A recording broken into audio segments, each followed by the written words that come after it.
Yan actually ngayon maganda eh, yung long term. Kaya maganda ngayon, mas malalaman natin kung ano ba yung importance nga ng kinder at itong dagdag na 2 taon dito nga sa high school. Kaya malalaman natin lahat ng updates kay JC Tejano dito lamang sa K-12 Kaalaman.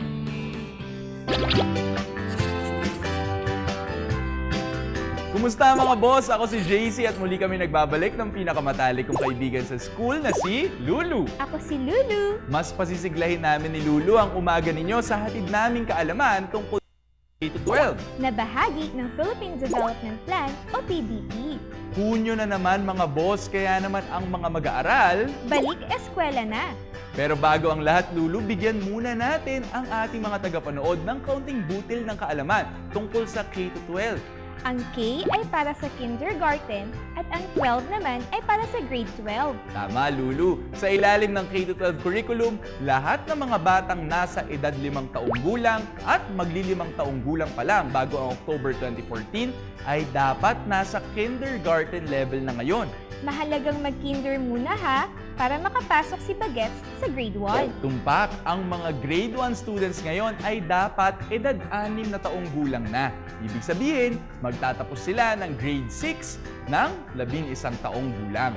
At papasok naman sila sa junior high school na magsisimula sa grade 7 ng 12 years old. Tandaan, ang hindi pagbayad ng anumang voluntary school contributions ay hindi basihan para hindi tanggaping pumasok sa paaralan ang inyong mga anak.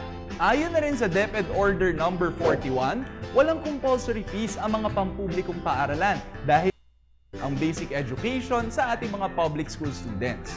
At para sa mga nais pang humabol sa enrollment dahil sa ibang mahalagang kadahilanan, kumonsulta agad sa pinakamalapit na help desk ng DepEd sa inyong lugar.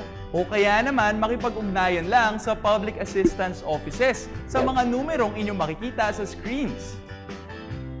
Ihanda rin ang birth certificate ng inyong anak, gayon din ang kanyang Form 138 para makahabol sa enrollment. Para sa mas malawak pang kaalaman tungkol sa K-12, sundan kami lagi ni Lulu tuwing Lunes, Miyerkules at Biyernes dito lang sa Good Morning Boss. Samantala, para balikan ang aming past episodes, bisitahin niyo lang ang aming YouTube channel. Ako si Lulu. At ako naman si JC Tejano para sa K-12 Kaalaman. Paalam! Ayan ang K-12 kaalaman ni JC Tejano at Lulu Lapi. Siyempre, Sandro, Jules, dito importante at ang ibig sabihin ng kindergarten at ang 12, yun yung grade 12. At siyempre, importante po, lalo ng mga mommies natin dyan at mga daddies, na makapasok po ang ating mga chikiting ng kinder bago po sila makapasok ng grade school. So, napaka-importante. At the age of 5, dapat po kinder na sila.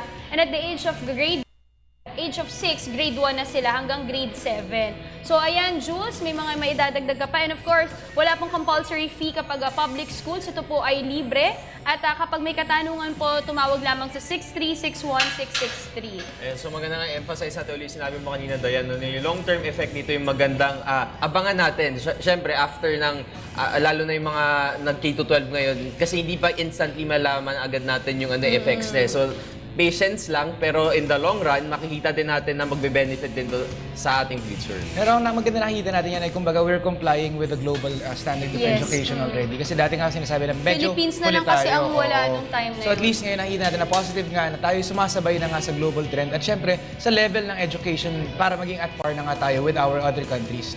Alright, at syempre marami pa tayong mga pag-uusapan. Lahat ng yan sa pagbabalik ng Good Morning Boss.